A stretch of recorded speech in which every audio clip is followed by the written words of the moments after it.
I can't thank you enough for your time. Thank you for joining me.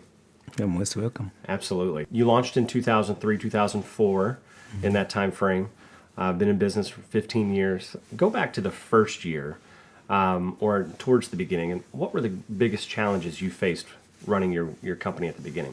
Well, one major one is when you get your own authority and you pay all the bills, insurance, and all that. Maintenance, everything. Yes, then you run into issues because the brokers start saying that they either say you need to have at least 5 trucks, or you need to be in business for at least 90 days. Right. So before you overcome that, it's almost impossible to get any loads. So Wow.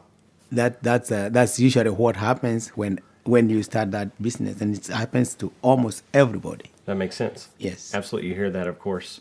How did you overcome that challenge? Did you have to do unique networking, get referral? How did you get those loads in that first 90 days? At one point, I had to challenge a broker because I they see. kept on saying, "We can't give you a load because you don't have any experience." So I asked them, "How can I get experience if you guys never offer me a load?" Right. So the supervisor came on the line, and he had my challenge, and he decided to give me a load. And ever since, they have been calling me almost every day. What challenges in trucking do you think are are the biggest? Excuse me, in the industry at the moment, as well as maybe solutions for those challenges. If you have an opinion about that. I think currently what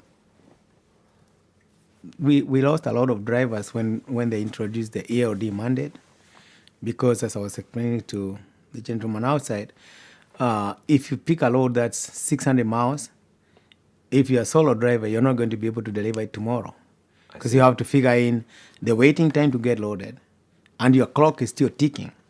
When you start the 14 hours, it ticks until it stops at 14, and you can't do anything about that. You have to rest for at least 8 hours, go to sleeper for at least 8 hours before you can start again. I see. So they are requiring, for a load of even 500 miles, they are requiring teams.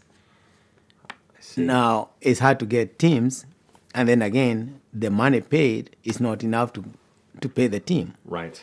So it's almost impossible to do those loads. You're reduced to like maximum 300 miles. I see. Yes.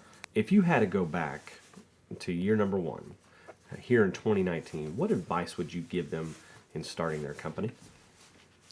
If I was to go back, I would advise them to start and be diligent about it. It's not going to be easy from day one. There will be challenges, but you have to overcome those challenges to move on. Right. So, as I said, they'll have problems with brokers not giving them loads. They'll have DOT inspections and all that.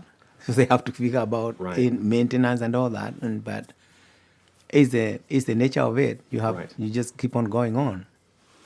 Partners is definitely important. It's always good. Building a relationship with a broker is definitely important. Yes. And not overlooking some of the most expensive side of things, and that's maintenance and compliance. Yes. Absolutely. Well, Patrick, I can't thank you enough for your time. I know that so many watching today appreciate what you're doing, as well as just a big thank you for your advice and insight, kind of pulling back the curtains on how you're successful today in trucking and how others can be too. So here at the Truck Boss Show,